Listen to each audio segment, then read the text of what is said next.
Здравейте, скъпи риби, тези, които имате луна или асцендент в риби. Това е вашият месечен хороскоп за май 2026 година. Аз съм Деси Ковачева. Добре дошли в моя канал Астрохаус. През месец май имаме 2 пълнолуния и 1 новолуние. А през май започваме на 1 май с пълнолуние в Скорпион. Това е сектор от вашата карта, който има отношение към договори, далечни пътувания. Тук са всякакви формалности, държавните институции са тук. Тук може да има някаква тема при вас, която се развива около образованието или примерно около дипломи, около някакви разрешителни, ако такива са ви необходими. Това пълнолуние до голяма степен ще приключва теми, които за вас се движат през месец април. Марс, който управлява пълнолунието, е в сектора на доходите ви. Така че някои от вас могат, ето сега някои от вас ще случат тази прогноза през месец април и е възможно да имат някаква динамика, която да е в сектора на доходите ви, да е във връзка с примерно с някаква атестация, някакви оценки, които някой ви дава, няма значение дали е в чисто морален план или примерно някой ви преценява през конкурс, през състезание. Така че сега с пълнолунието на 1 май това може да е някакъв крайен етап, който вие постигате. Примерно достигнали сте няколко кръга там или няколко етапа от даден конкурс и сега може да сключвате договор. Също така това пълнолуние може да даде и приключване на договор, може да даде и излизане от договорни взаимоотношения. За някои от вас това пълнолуние може да даде някакъв резултат, който е свързан с съдебно дело, ако такова водите. Може да е свързано с тема, която е пътуване в чужбина, задгранични документи, ако движите такива, решавате да пътувате, решавате да купите билети, примерно за пътуване в чужбина. Може сега някой да ви изисква дипломата. Примерно, особено ако през месец април сте движили тема, която е свързана с кандидатстване на работа. През май също така 2 сектора, които ще работят доста близко, така рамо до рамо да се каже, между 3 май до 19 май, сектори от вашата карта, които са свързани, единия с комуникации, братя и сестри, сделки също така може тук да се каже, това е зодия Телец, и съседния на него сектор, свързан с дом, семейство и имот, най-близко обкръжение. Сега тук каква е идеята? Меркурий, който управлява сектора на дома ви, е на гости в дома на Венера. А Венера, която управлява братята, сестрите, комуникациите в вашата карта, тя е на гости в дома на Меркурий. Тук може да има някаква тема при вас за този период между 3 май до към 19 май, когато движите около братя и сестри и имотни теми.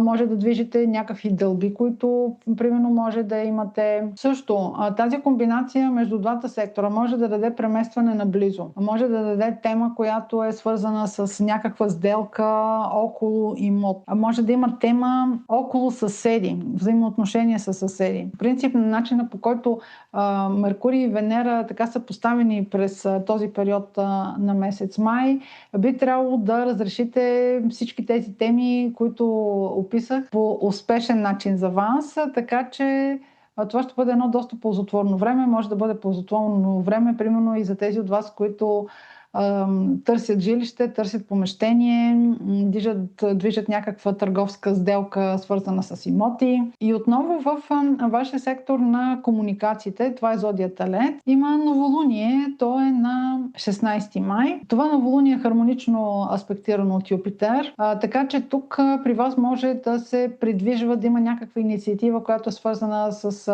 кандидатствата за нещо. Инициирате, примерно, някаква обява искате да пуснете за нещо, което искате да продадете, може да търсите обяви за нещо, което искате да купите. Много добро време, в което да обновявате, примерно, много добро време, ако, примерно, решите да се запишете за някакъв курс, да учите нещо практично, не толкова за дипломата, а да е нещо, което да научите, за да можете нещо да правите сами. Това новолуние много стимулира около кратки пътувания, много стимулира около запознанства, При вас може да има такива запознанства, защото Юпитер все още е в вашия сектор, най-забавният сектор от картата, любовта, бизнеса, децата. Така че сега около 16 май може при вас да има едно подобно развитие около запознанство. То може да стане и чрез приятели. И сега в средата на месец май има още няколко комбинации, няколко дати, но вие няма нужда да ги гледате като отделни дати, защото първо са близки по така като период. Второ, тези комбинации между планетите, те действат и в околните дни. Примерно могат да си действат ден-два около датата, която ще спомена. А какви допълнителни хармонични аспекти има през месец май, в средата на месец май? Марс и Венера, планетите на любовта и взаимоотношенията, те ще бъдат в хармоничен аспект между 17 и 20 май. Специално 17 и 18 за някои от вас могат да имат тема, която примерно развиват успешно около работа от вкъщи. Ако търсите работа, която да е от вкъщи, може да има такава тема или просто само за тези дни да си останете вкъщи, ако имате да вършите и нещо друго. 19-ти вече тук темата може да отиде повече към запознанства, към забавления, към малко по-голямо разнообразие, така че на 19-ти някои от вас могат да срещнат любовта. Друг интересен аспект е Меркурий и Уран. Те са в съвпад също на 17 май във вашия сектор на дома и на семейството. Тази комбинация между Меркурий и Уран обикновено се свързва с някаква случайност, която е щастлива, информация, която идва ненадейно. И тази информация във вашия случай активира сектора на дома. Сега това може във вашия случай, ако движите тема, която е свързана с имот, ако движите тема, която е свързана с преместване, да се разреши успешно около 17 май с тази комбинация Меркурий-Уран. Или примерно търсите някакво помещение или търсите някакво жилище и някой ви изпраща обявата и въпреки, че някой друг ви го е препоръчал, това е по вашия вкус, по вашия избор. Това може да бъде някаква изненадваща новина в семейството, нещо, което не очаквате, но някой в семейството я сервира тази новина.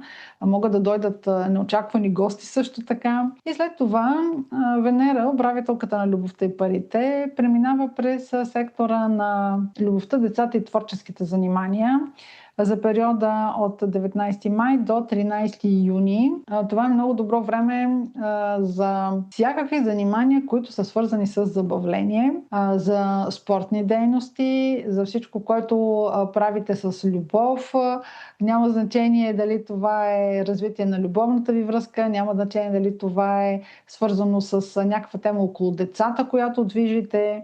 Това е много добро време също така, за времето до 13 юни е много добро и за бизнес. Също тук може да има някакви много добри резултати, които постигате в някакво състезание, в някакъв конкурс. Може да решите да си пробвате късмета и да успеете с това. И това е едно препятствие около 28 май. Венера и Сатурн ще бъдат в напрегнат аспект. Тук може да има разочарование от любовна връзка. Може да има разочарование, което примерно е свързано с някаква бизнес делка, с някакви финанси, които са лични. Примерно, очаквате някой да ви оцени по достоинство, вашите професионални качества, това не става. Тази липса на положителна оценка може да я получите и от любим човек. Може да дойде и от близко обкръжение също така. Не е добър ден за спекулации. Около 28 май, тук бройте ден, два, около тази дата също. 31 май е второто пълнолуние за месец май. То е в Стрелец, във вашия сектор на кариерата и на социалния статус на 10 градус на Стрелеца. Това пълнолуние е възможно да финализира някаква ваша цел или примерно съвместна цел на вас и вашия партньор. Тук така може с любимия си човек да се попрепитате кой за какво се бори, къде се вижда в бъдещето, защото това пълнолуние, което активира сектора на социалния статус и на вашата кариера, е в напрегнат аспект към възлите, а те са положени към момента на вашата партньорска ос. Така че тук може да се попрепитате с партньора си или с любимия си човек какви са ви общите цели. Може да има някакво калиброване. Примерно, няма значение какво движите заедно. Може да е някаква дейност, която вършите вкъщи. Може да е някаква задача, която си движите вкъщи. Няма значение колко дългосрочно е. Това може да бъде момент, в който разбирате, че не сте точно в не се движите в една посока и може да се, така, както се казва, прекалибровате, да си свалите часовниците и да разберете кой къде го стяга обувката. Това може да бъде също така и тема, която е свързана с вашите професионални приоритети, но дори това да бъде една от темите ви с вашия партньор, примерно вие да имате желание, примерно да си смените работата. От срещната страна казвам, аз не съм знаел, че пък ти имаш такива желания, нали, не, това е за първ път да се чува. Така че тук едната или другата страна може да се изненада на това вие или другата страна какви планове има дори за себе си или за съвместната си връзка или за професионалните си приоритети. Също така може да се изговорят някакви теми, които са при вас около местоживеенето ви. Тук ли искате да живеете, на друго място ли искате да живеете. Въобще ще бъде една калибровка на това какво трябва да правите в бъдеще. С което ви благодаря за вниманието, скъпи риби. Желая ви здраве, успешен месец май и до следващия път.